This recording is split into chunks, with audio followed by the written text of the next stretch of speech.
そりゃいるよな。知ってた。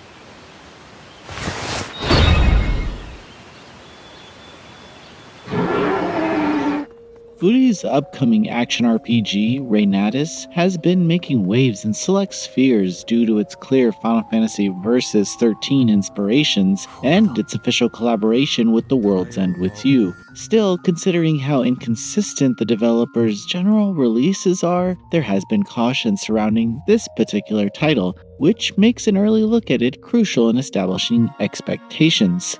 The combat was heavily emphasized in this gameplay that we witnessed during Anime Expo 2024.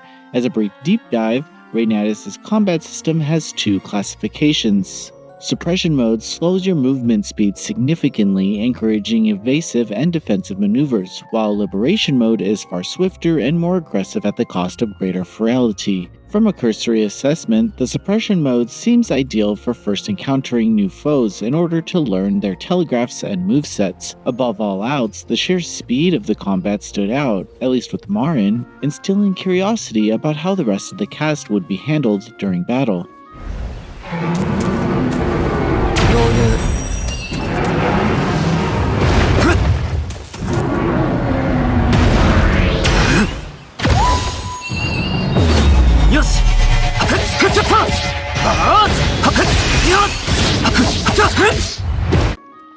This may seem like a silly concern, but these lower skill action experiences unfortunately tend to lack inherently altered combat approaches between their characters. This potential diversification is enhanced through magic spells called Wizards. However, running out of MP causes characters to revert to their suppressed forms, so being cautious of your magic spending seems paramount for continuous success. The general design implementation has the capability of forcing genuine thought into new combat encounters, preventing Liberation mode from being spammed and wiping the floor against bosses and such. Generally speaking, perfect dodging enemy attacks in your suppressed state will lead to passive MP regeneration, while Liberation will have you go all out. It's too soon to say how these systems will be actualized in the grander picture of it all, as these strengths can only be guessed in hindsight rather than just experiencing the opening hours. I sincerely hope that for the perfect dodging is at least somewhat strict and not mindless in practice. Still, the potential is undeniable, so here's hoping these mechanics coalesce for genuine fulfillment. It's also worth acknowledging that on PlayStation 5, the frame rate was rather smooth,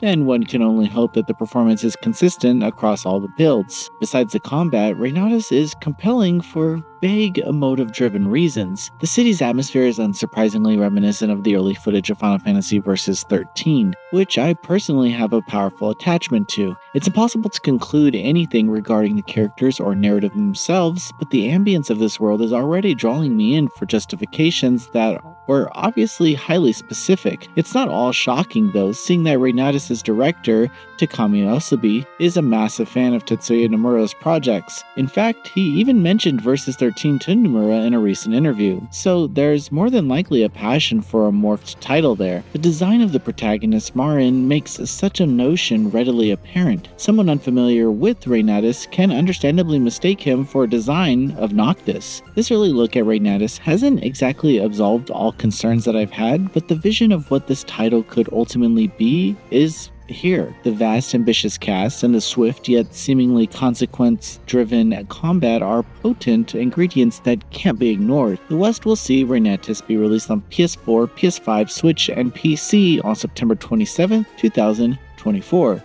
So, we'll see the results then. Thanks for watching. This video is brought to you by our supporters on Patreon. Noisy Pixel is run by group of gamers providing independent gaming coverage through news, reviews, previews, and more. Check out our Patreon to help support our continued growth and subscribe to keep up with all our future content.